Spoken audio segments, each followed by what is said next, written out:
Hi everyone, welcome to the first part of my review for Cheltenham 2026. It won't agree with quite a lot of people, so I've seen some of the reviews already, and I'll just give you my view on some of the horses I saw, where I would target them. Now, it is different to where others would target them, but that's just the nature of the game, really. So the Supreme was a magnificent race, really. Surprising that the British horses dominated so much. Clearly, Old Park Star from connections that love to go to the Arkle from the Supreme would more than likely go there. Sober Glory, I think they're probably pretty undecided on where they'll go. My Daddy Paddy, for me, is definitely a horse worthy of a chance of going to a champion hurdle. They may be put off by Lossiemouth finally going to the champion hurdle and showing how good she is, and having to give her £7 would be a difficult ask. There's absolutely no question about that. That would be a very tough ask to try and get Lossiemouth beat. But I do think My Daddy Paddy is a horse, he's a year younger than the ones that were right up there. He was a bit unlucky. He was stopped in his run. Some people say that he wasn't quite good enough and that he maybe was paddling a little bit, but for me he wasn't. He came with that one run, and as soon as he got stopped, his race was over. Thought he was the unlucky one in the race, because you don't know what would have happened if he'd gone through that gap, if he'd have won or not. Old Park Star stayed on really strongly, but the other side of that is that Old Park Star and Sober Glory both made mistakes at last. The Irish contenders, Mighty Park's going to be a horse who's going to be absolutely overbet every time he runs now. William Allen's comparing this horse to Faugheen. Yeah, I'm not convinced. Absolutely not convinced at all.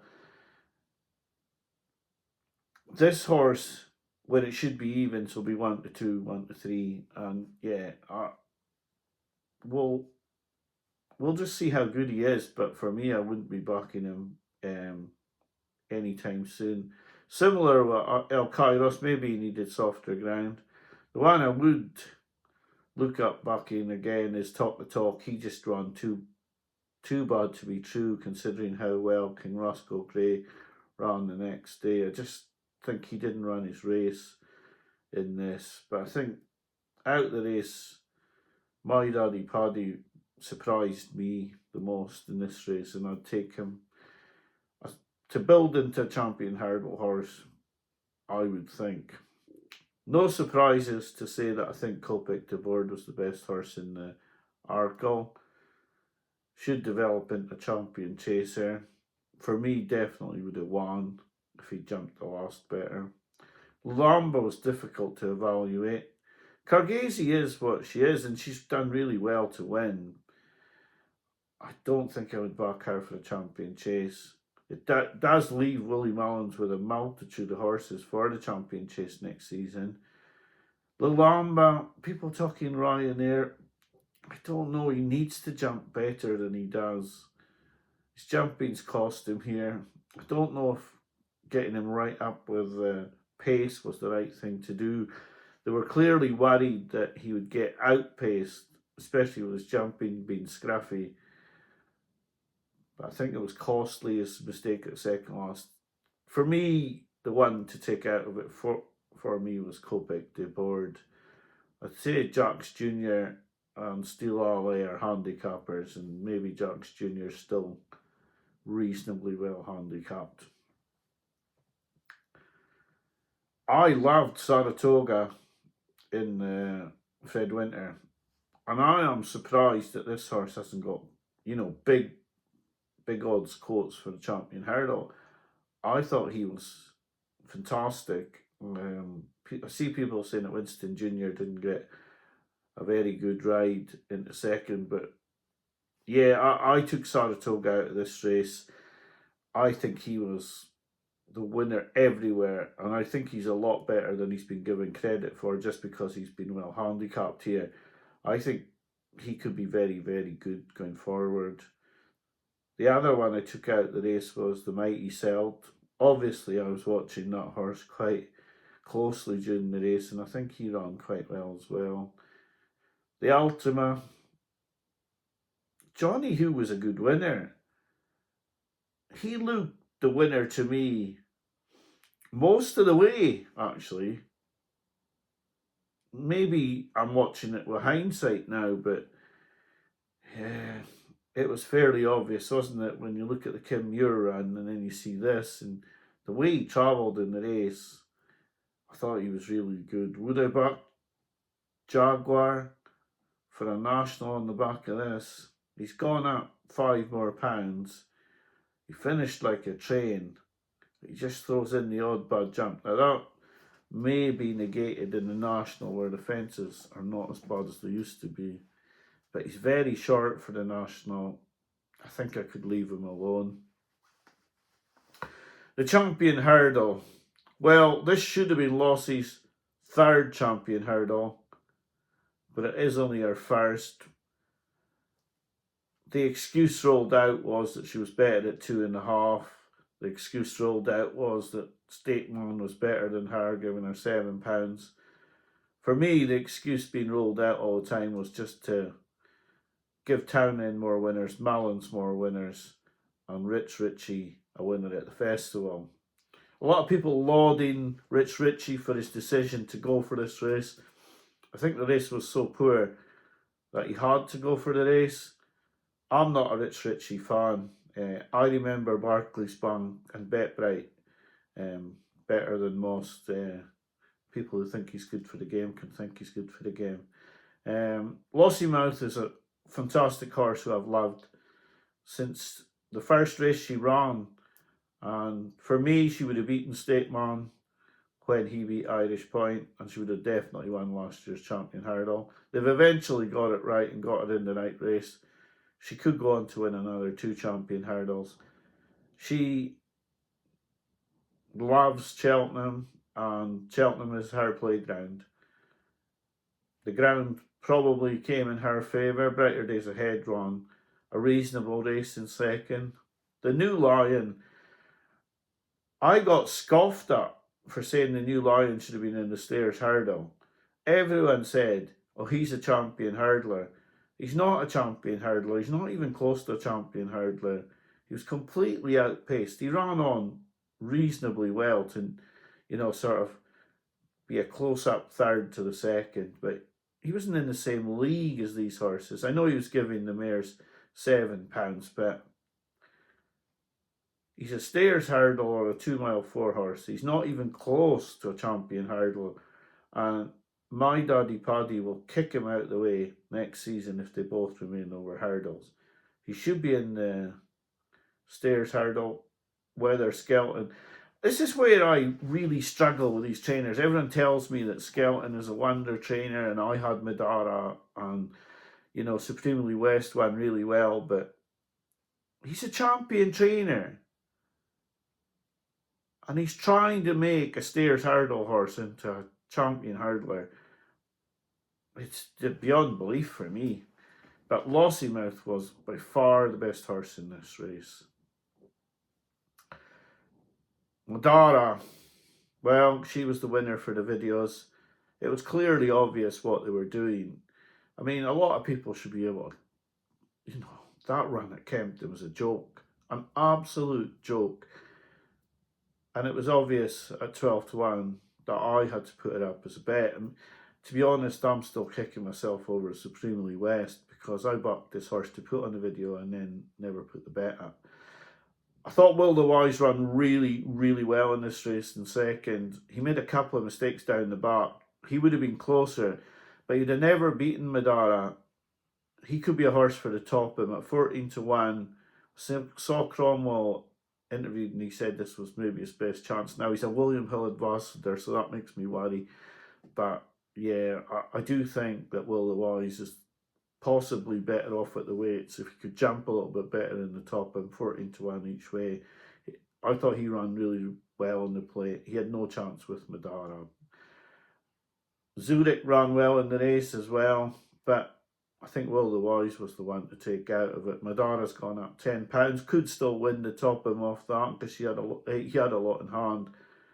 You know, he'll be close to my heart because he won, gained another profit for the videos. But I think Will the Wise might be the one for the top him. I didn't see a whole lot in the National Hunt Chase. I was really disappointed Iceberg Theory couldn't get in the top 4. And I didn't even look at Holloway Queen because I thought the horse needed soft ground and it wasn't even close to soft or heavy. And he's just jumped and won as he liked. The horses I took from the Tuesday were 2 Skeletons, My Daddy Paddy for the Champion Hurdle, perhaps, the Mighty Celt out the Fred Winter, although I seriously think Saratoga could be very, very good indeed. And the other horse was Will the Wise out the plate, who I think a couple of jumps down the back just got him on the back foot a little bit. I don't think he'd have beaten Madara, but I thought he ran a really good race. He could still be well handicapped. On the Wednesday, I thought King Rascal Grey absolutely bolted in, to be honest. I know I'm a bit biased with this one, but I thought he had loads left. Where he goes is a mystery. Willie Mallon's Talking Champion Hurdle. Is this horse good enough to go and give £7 to Lossiemouth? Now that would be a big question for me. I think he might go Arkle. But who knows where this horse goes. But I thought he was a very easy winner. I thought he won easier. He was the easiest winner in Novice hurdles for me. I thought he won, you know, a lot easier than the 3 lengths say he won. Act of Innocence was unlucky here. He wouldn't have got any closer because King Rascal Grey was better horse than him, but he got interfered with by Skylight Castle dropping back through the field. He could upgrade his performance. I think he's a good horse. He's just in the shadow of Old Park Star, but I would not be surprised if he's nearly as good as Old Park Star. This race was rated about £3 lower than the Supreme. A lot of people going on about the horses just in behind. The one I liked of them all was Bossman Jack, who made a horrendous error at the last, still finished 6th, gave up to outside to nobody in the last mile. That was a good run. He could easily have been pushing for 2nd place without the error. He ran very, very well, Bossman Jack. Shuttle Diplomacy was the each way pick in this. There was a minute coming towards the last where I thought he might be coming with a run to win this race, but he did sort of fade back out of it, which sort of a lot of people will look at and think he wasn't as good as he was in the race, whereas Sergeant Reeves just flew up the running, and that makes him look a lot better. I wouldn't be surprised if there's not much between those two though. But Bossman Jack was quite a big eye catcher for me. In the Browns, I think this was a step in the right direction for Final Demand. He did stay on quite well. Now, he didn't go by, which would worry me, but I think softer ground and get his jumping ironed out totally. Another somewhere on his back. See, you're loath to go against Gaelic Warrior at the price, but 16-1 Final Demand. Now, I've never been a big fan this season of him, but I think he might be a bit big for the Gold Cup, 16-1 each way. Kitzbühel Hill held him off. Salver finished like a train into 4th. Yeah, I don't know if this race was as good as people may think. I do think that Final Demand might be on the way back, and with softer ground, I would like him going forward out of the field. The Coral Cap, I looked at Jinko Blue here, but I picked Kopek. To me, he got a poor start and he had no chance. I think he might go to Aintree and run a lot better. He was quite eye-catching because I think Mark Walsh knew the game was up fairly early with this. Final Orders was superb in the cross country, beating my horse Favori de Champdou, who probably needed softer ground. Cheltenham may have been feeling the effects of the trip to Czechoslovakia. Vanilli ran okay, but not great. It was all about the front two, really, but Final Orders, I don't think he'll be quite good enough to win a national. The champion chase, Margeborough, beat Margeborough, as many thought he might. He's just an enigma, isn't he? He probably wanted softer ground. Skelton came looking like he was going to win half the track on L'Eau de Sud, but he just got on the tailcoats of the burning heat of the pace and probably needed to be back where Townend was. But Townend was superb on Elite Tomp and he won easily. Liberty Hunter got second. L'Eau de Sud probably should have been second. What do you take from this? Probably Margeborough not even a 2.5 miler. Probably is worth a go at the Gold Cup. But yeah, you can't back him on normal ground or really at Cheltenham. He's just, his tendency to jump poorly on decent ground is not a big help to him. And I would be staying away from him because he's always overbet and he's always liable to take offence home. So Elite Tomp was good. Now I did like Steve's bet that he put up on Smoking Cheltenham on Elite Tomp for the Ryanire next season at 33-1. That would be unusual for a horse not to try and retain his championship race, but if Kopik is as good as what he could, well, I think he could be, and others think he could be, then, and he may have dished out a couple of good wallopings to Elite Tomp by now, and then they would have to think about the Ryanire. Because the horse has always looked like he needs to go out and trip. Now, he sat off a searing pace here, came through and won as he liked. But you have to remember, he's done that off the back of a really bad fall where it looked like he might not even get up at Ascot just a month ago. So this was a, hell of a performance, really, from Elite Tomp. He was a very good winner. I think L'Eau de Sud was the second best horse in the race. The Grand Daniel, I don't even want to talk about the Grand Daniel after Martador stole the race with overuse of the whip and should have been disqualified for me. Jazzy Matty's a good horse. He's possibly a lot better than we're seeing because he was keeping his handicap mark for this. He was off 143 here. I think he's probably grade 3 level as a 2 mile chaser, maybe even grade 2, but I think they've been holding him exactly for this race and they've just been nailed by one. Very unlucky. Don't know if there was too many hard luck stories in behind. There was a few in the bumper that you would be looking at. I think you need to pick your way through the bumper for a while looking at horses. I think Keren will be a lot better next season. Possibly needed softer ground. Love Sign Danu definitely needed softer ground. The winner could be Dual Purpose. I wouldn't know where the Modern Rambler would go. I think this is a race you need to watch back a lot of times. Probably a lot of good horses in here that needed softer ground and didn't get their ground on the day. On the Wednesday, horses to take out a Wednesday. I think Bossman Jack, yeah, he would have been, I think he'd have been placed in the Turners. I think King Roscoe Grey's really good. It's just you don't know where he's going to go, but I think he could be a really good horse. I thought that before the Turners. I think it even more now after he just absolutely mauled them in the race. And I think he had a lot left. I think the Turners is a good race though. Bossman Jack, as I said, and probably Kopik to me. I know that I backed Kopik to me. Maybe a bit biased there, but I think the horse just got no real run and no real chance in the race.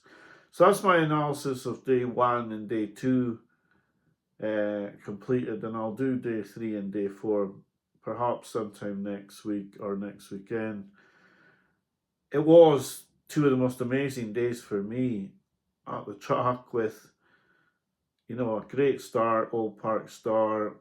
I had a small bet on Kyrgyzstan. I was very fortunate to have a lot on Madara at 12 to 1. I did manage to get 11 to 4 on Lossiemouth when they consented to tell us that she was going to run. And yeah, it was a good day overall on the first day. And then the only horse I really wanted to win on the Wednesday.